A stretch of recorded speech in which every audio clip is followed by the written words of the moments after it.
Good afternoon. Hi, everyone. Almost there, almost at the end. It's like this is not the last one, but this is before the last one, there will be the closing keynotes, but it's a long day.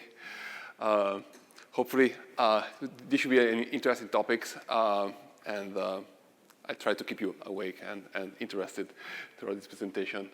So this is about how we've been transforming Pulsar from a leader-based to leaderless architecture, and how we've been kind of implementing our new evolution of the storage engine.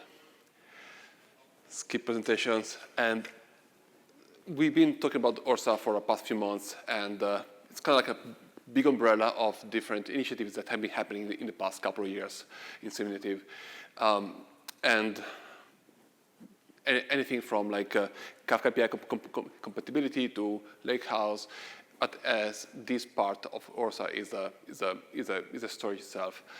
So the Ursa goal, as we stated multiple times, has been multi-protocols, open standard for storage, flexibility in supporting wide range of use cases, and applying modern architectural principles.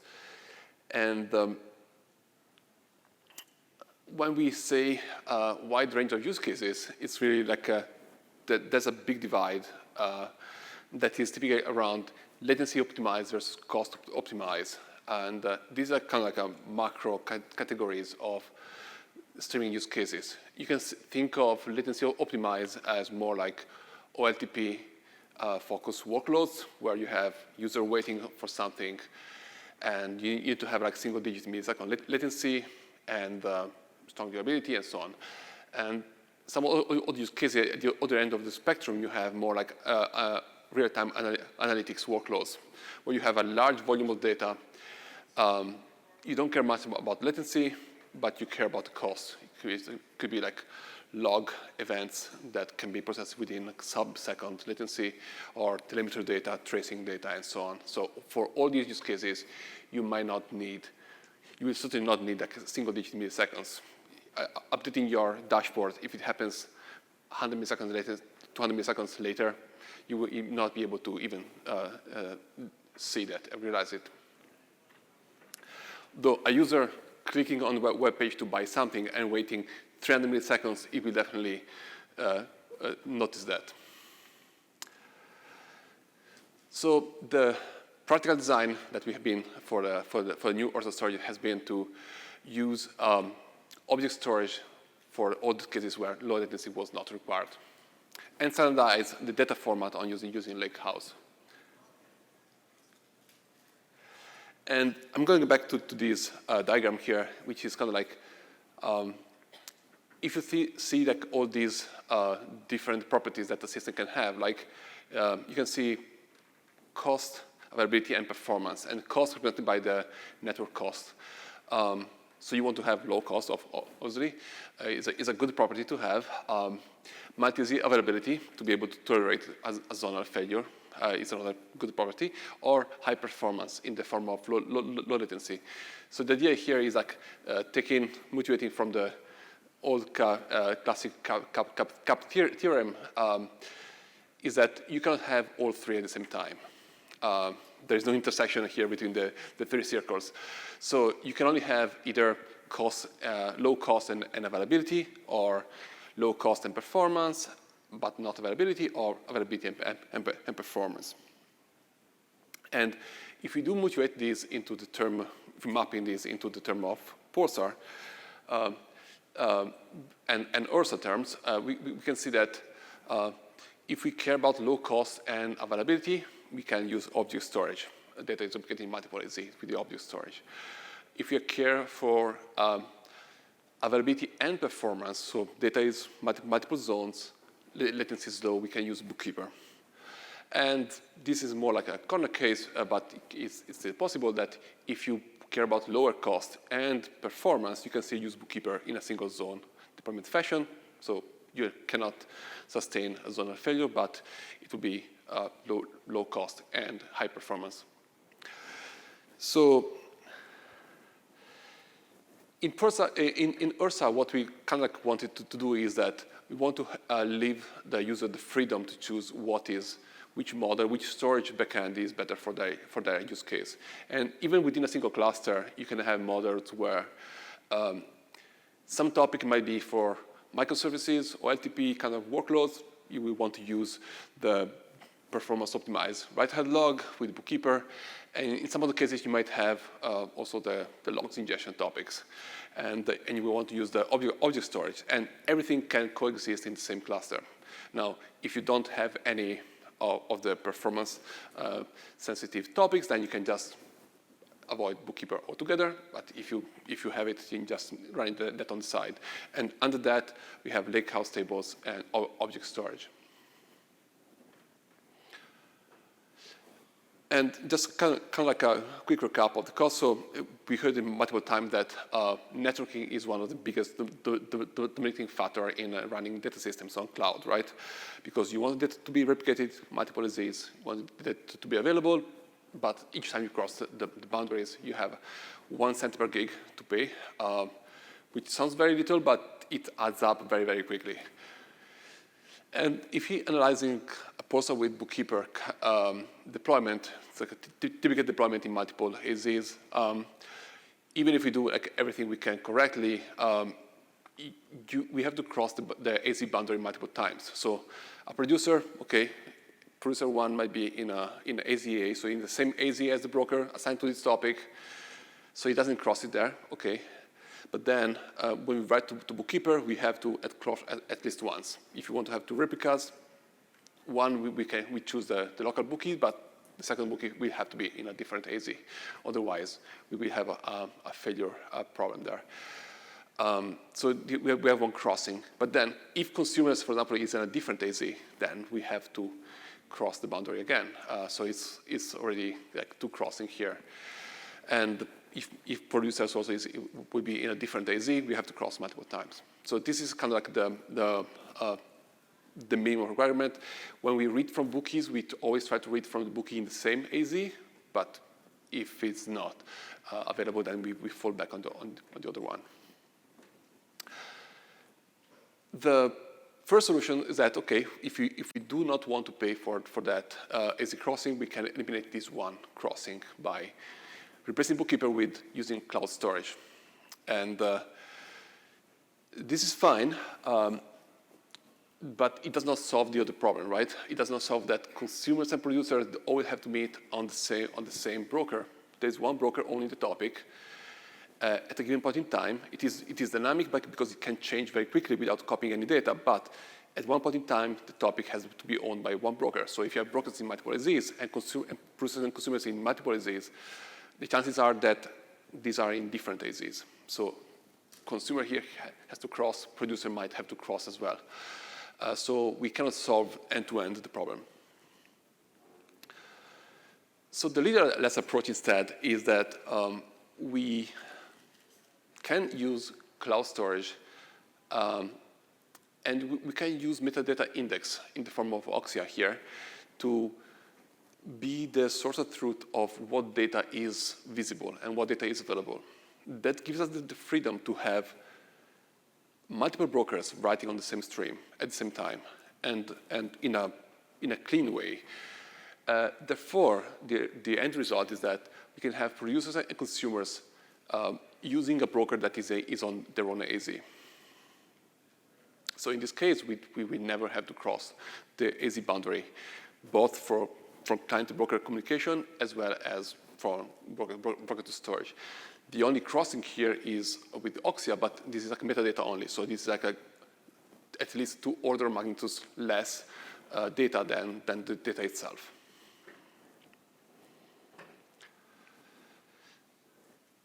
So as I say, leaderless approach. There can be multiple brokers writing on the same topic and partition at the same time. Ideally, 1 broker per SZ. We don't want to have the topic to be running on every single broker in your cluster. That will not be a scalable way of doing that, but at 1 per SZ. And the thing is that once we get into this mode, then this is leaderless, but we can evolve into headless. That means that I don't even have to go through a broker if I want to add the data into the stream. And I'll show how we can do that, or to read. The first principle we adopted here is that we decouple the metadata operation from the data operation. These are kind of like two different paths, right? So it is still on critical path, but it's two different systems, two different ways of handling that. And you can see that metadata operations are served by Oxia. That gives the coordination and all the indexing to do the fast lookup. All the 6, like seeing which entries are committed, which entries are not committed, the ordering, and everything. The data operations are served by the object storage, and there is a WAL, a write-ahead log format, where we do append the entries in a row format, and then it gets transformed and compacted in the Parquet file format. It does use the index to locate the data in the object themselves. So the brokers will just scan the index and know which object in the object storage and which position will have the entry you need. So putting a bit everything together, so we have applications and we have multiple protocol API. We have Kafka API, Pulsar API. The brokers are stateless now, and they use the Ursa stream library. So this is a library that gives this abstraction for the stream storage. And the stream storage will just then use lakehouse table to get data compacted. And the brokers themselves are based on Pulsar brokers, and now they are leaderless. The supports multi-zone and multiple protocols. A couple of words on the Ursa storage library. So basically, the library itself writes directly, and it does the buffering, and it writes the objects into the object storage in a raw format first, and then it updates index in Oxia. Once the index is updated, the data is visible. It can be visible to the same brokers, can be visible to other brokers as well. And essentially, the Ursa storage library gives you this streaming semantics. So you have a stream, you can append entries in a raw format, you can append entries in a columnar format using Parquet files, or you can read and truncate and delete streams, so basic operations. And one of the key parts here is that it is not as simple as I write my data into S3, because there are different requirements and different trade-offs here, right? The storage that we have built, it is based on a write-ahead log. Essentially, the write-ahead log is multiplexing multiple topics, multiple streams, into a single write-ahead log. And then write-ahead log is where the entries get appended immediately when you publish, and then you get a knock that your message is done. Eventually, the stream gets compacted. So after you have this write-ahead log, then it gets demultiplexed. And now you have the columnar format. Basically, you have lakehouse table for each of your streams. So first it gets multiplexed, and then it gets demultiplexed out. There are good reasons for having this write-ahead log. It may seem like additional complexity, but it is really important here because the scope of the goal of the write-ahead log is to minimize the buffering and the latency when publishing, and also minimize the number of requests we make to object storage, as well as maximizing the size of the compacted data. So essentially, it is decoupling the producers from the lakehouse backend. The idea here is that how you write data, how you flash data on lakehouse, it matters a lot.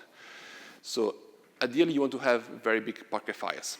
So you cannot flash every 100 milliseconds on the lakehouse because you end up having a ton of files with Parquet files with 3 entries if you have many topics, right? And that would be hugely inefficient. You have to do a lot of put requests on S3. It would be hugely expensive. And when you do the read, performance would be terrible because you're reading from many small files. So it's not to work. So Lakehouse and Parquet will work well if you have like big files, as big as you can, because the indexing and everything works much better. At the same time, the the reverse requirement is that, so on one side we want to maximize the buffering to have bigger files.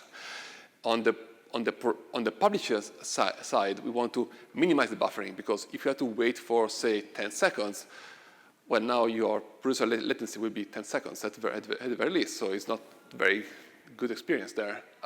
And it will also lead to more problems on the client library itself that has to keep buffer memory for a longer amount of time.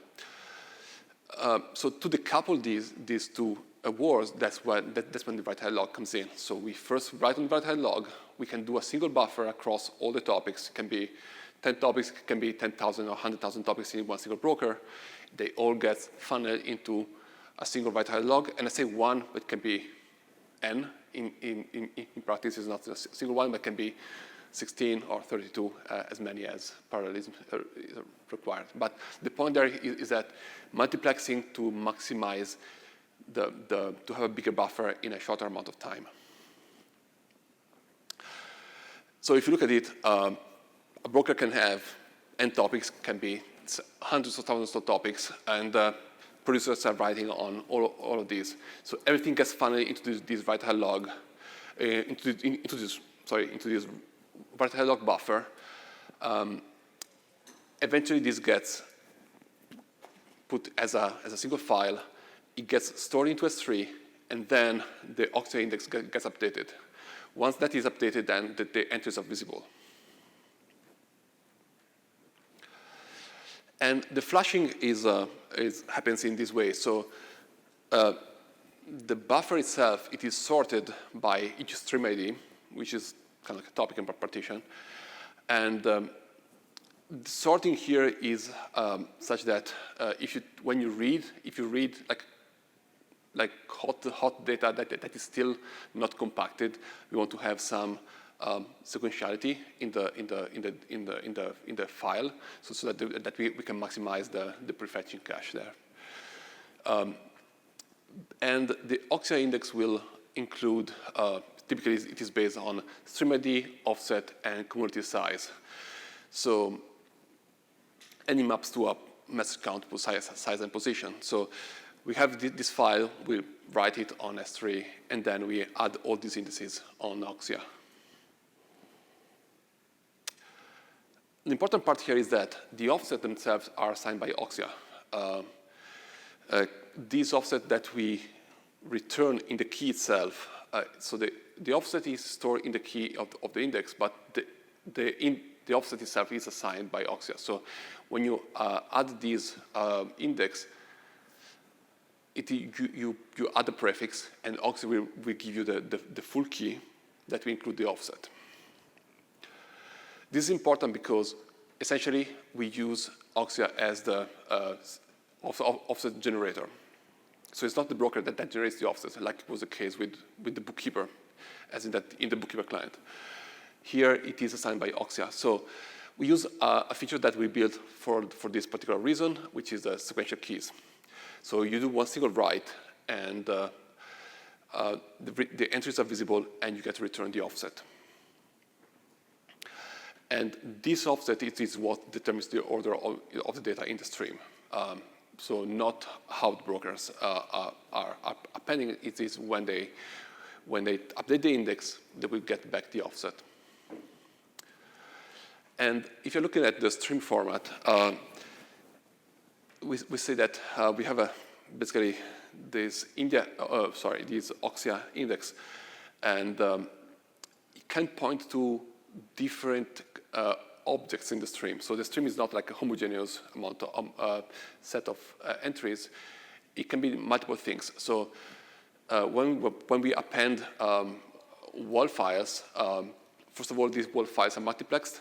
So this for one stream, it will be just pointing to some entries within this wall file X or wall file Y. At the same time, if I'm adding data from a library perspective, I can add an entire Parquet file, and the library will update the index and make this entire Parquet file as inserted into the stream.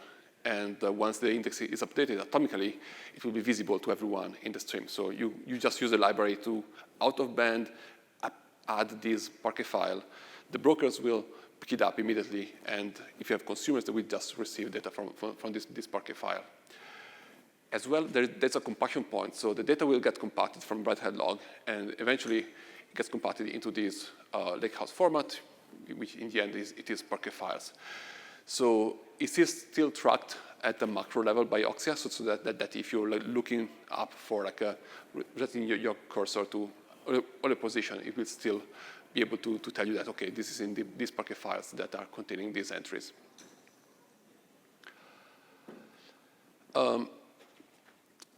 One thing that we talked about a lot today also was about open data streaming, right?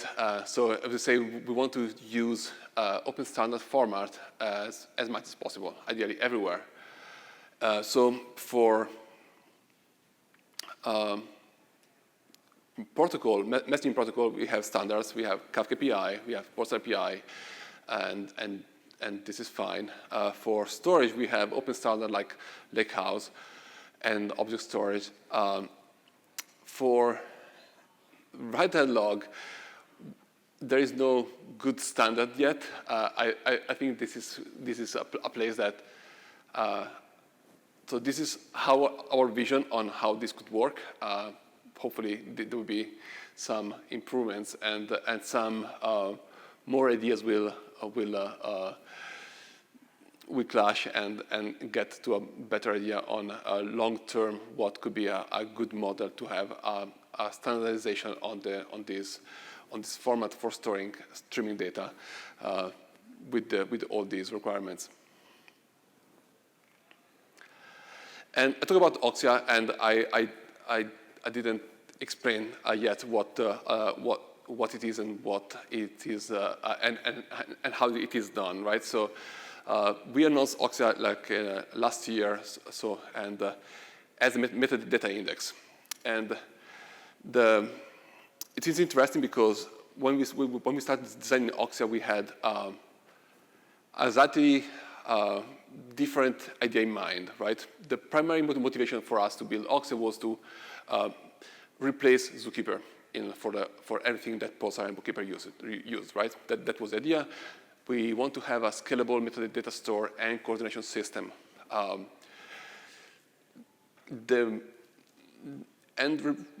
Really removing any single node limitations that we had with ZooKeeper. Like scaling ZooKeeper is not easy, it's not possible up to a point, right? And we instead of going down the route that others have gone with the K-Raft, which is kind of like taking the same architecture that ZooKeeper had and just re-implement it somewhere else with the same exact problems that this ZooKeeper had. We kind of okay, let's go back to the drawing board and let's design a system that can be designed for what we really need and for the environment that we are using today. So the first principle here has been to design for Kubernetes. We didn't want to take the bare metal environment as what we designed for. Like 100% of our deployments today are on Kubernetes. So by designing on Kubernetes, we can take for granted some of the primitive that we don't have to implement ourselves. So that simplifies a lot our job. The second one has been transparent horizontal scalability. We want to be able to add more nodes and have more capacity, have more storage, have more throughput on all dimensions, and we want to be able to do that once we have like a traffic spikes and so on. The third point here has been linearizable per key operations. So ZooKeeper and etcd and all these systems are based on this global linearizable history. That means that every single transaction that you append to the state of ZooKeeper, it follows the same log. So you have a single log of all these changes state in your database. Now, that's a nice property, but one, we don't need it. We don't care about having every single transaction to be in the same order. What we do care is to have it at linearizable per key operation. That means that for a single key, yes, we want to have a strong ordering and that the state is strongly consistent, but we don't need that across all the keys in the system. And therefore, we don't want to pay the architectural cost for it, like the limitations that comes with the global generalized history. That's why let's get rid of this. The other one is that the target for the design was to have millions of writes and reads per second in a cluster.